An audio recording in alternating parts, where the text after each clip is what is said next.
Hi guys and girls, I'm Obsidian Ant and welcome to 3303. This is where I take a look at the news and happenings in and around Elite Dangerous. This week, Elite Dangerous hits 2.1 million sales. There's another Formidine Rift settlement located. The alien ruins have been confirmed as bugged, but not in a way that people really expected. And the Elite Dangerous RPG makes its Kickstarter debut. Frontier have released their latest trading update, and with it come a number of financial figures that should be of interest to Elite Dangerous players. As a company, Frontier are doing very well. Revenue for the 6 months ending on the 30th of November 2016 was approximately £18.1 million, so that's quite a significant figure, especially for a company of Frontier's size.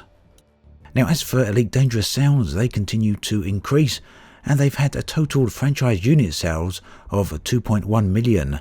Now it's not entirely clear what unit sales mean, and some people assume that means game sales, whilst other people believe it means total sales including paint packs, ship kits and other such things. However, it seems to me that it's logical that these are gamer units only.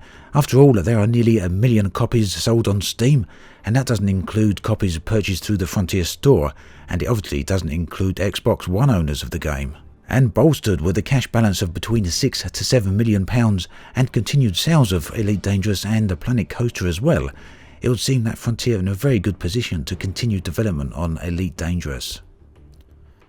The story within the Formidine Rift continues to unfold. Another settlement has been located, this time by a Commander Sarjime. This site is the Gamma Mission site, so it would seem there are at least 4 sites. The Delta site still hasn't been found. Now the Gamma site was quite difficult to find indeed. It was located on a fairly large planet. Now you can see the planet and the specific coordinates located in the video description below, so if you're out that way or you're heading out that way, you'll be able to go and see the settlement for yourself. Now they are worth heading to because all of these settlements do have data nodes, and each data node will give you a little piece of lore and background history to the ongoing mission there. And in addition to that, the data nodes themselves will give a reasonable amount of cash, so once all the data nodes are decoded from all 4 sites, you should have a nice chunk of money to return back to within the inhabited bubble. Now as time goes on, it certainly seems there's been alien involvement out within the Formidine Rift, so the alien interdictions we had a while ago are probably just a start, and that these events within the Formidine, the Hawkins Gap and the Conflux are likely to lead to something quite significant.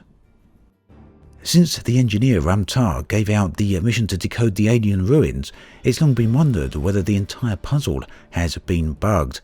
Now within this solo mode, commanders have been able to get 13 pieces of the puzzle decoded, and within open mode, players have been able to get up to 36 pieces of the puzzle decoded. So this ultimately led players to conclude, or at least assume, that solo might be bugged. Well, it turns out that the puzzle is bugged, but it's not bugged in solo mode. Solo mode is working as intended. It's open mode that isn't working correctly.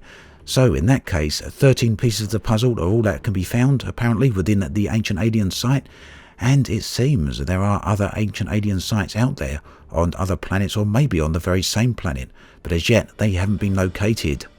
Players of course are on the case and trying to locate these Ancient Alien ruins as we speak, but without good in-game tools to do this, it's a bit of a tedious and long-winded process. But players have proven themselves to be pretty adept at finding these sort of locations, so hopefully it won't be too long now. I've got to admit, I can totally relate to the players who feel disappointment at the fact that such a bug has made it into the puzzle. However, bugs do happen, but I suppose the biggest downside is that it took so long for Frontier to confirm this fact. And that of course has led to players wasting a huge amount of time trying to work out exactly what is going on with the puzzle. At any rate, they can now move forward and hopefully make good headway towards solving the puzzle. Spidermind Games have released their Kickstarter for the official Elite Dangerous role-playing game, and this should be of interest to all those of you who are fans of tabletop RPGs. So what is this all about?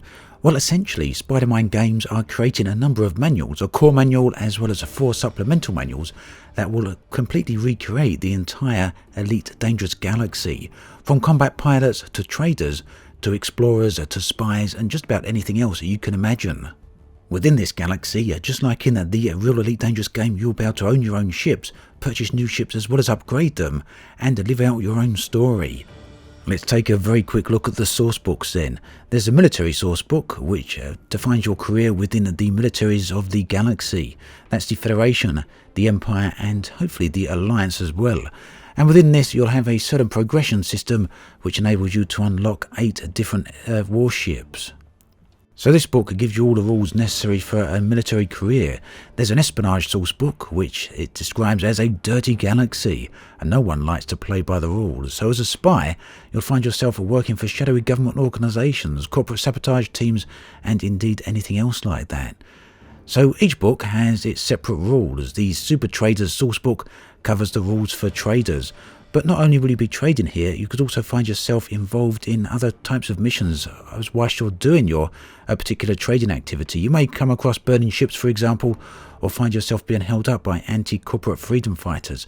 Again, this rule book covers the necessary rules for that. And finally, there's the Exploration source book. Find your destiny among the stars. So here, you're all about exploring the depths of space, locating ancient ruins undisturbed for thousands of years, as well as strange artifacts and many other things. Again, there's particular ships for this rulebook as well, so each rulebook has its own specific set of ships, as well as its own career path. Now, the Kickstarter itself is to fund the core rulebook as well as the 4 source books here. Fortunately, the Kickstarter has already been successful, it's reached its goal, but the next step is to achieve the various unlocks of the stretch goals, and there's a lot of very interesting things that could be included here. So do go over and have a look. You can see a link to the Kickstarter in the video description. It does appear to be a very promising project indeed.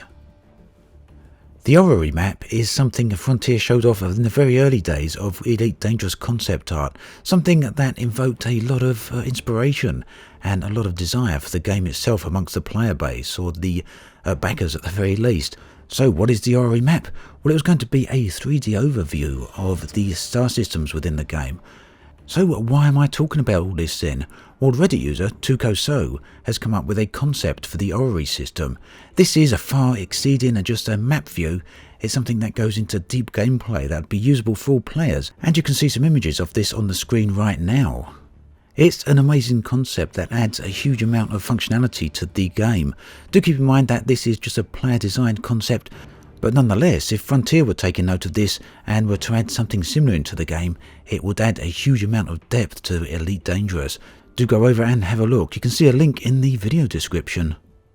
YouTube user Spatula is back again with his latest episode of Elite Dangus. Now, these are traditionally very funny looks at the game, and he has a wonderful sense of humour. In his current episode, Captain Spatula returns from the Heart and Soul Nebula with a discovery that's going to rock the galaxy.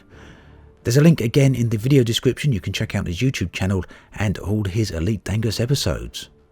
That then brings us to an end of this episode of 3303. As always, thanks for watching, and I'll catch you guys and girls next time.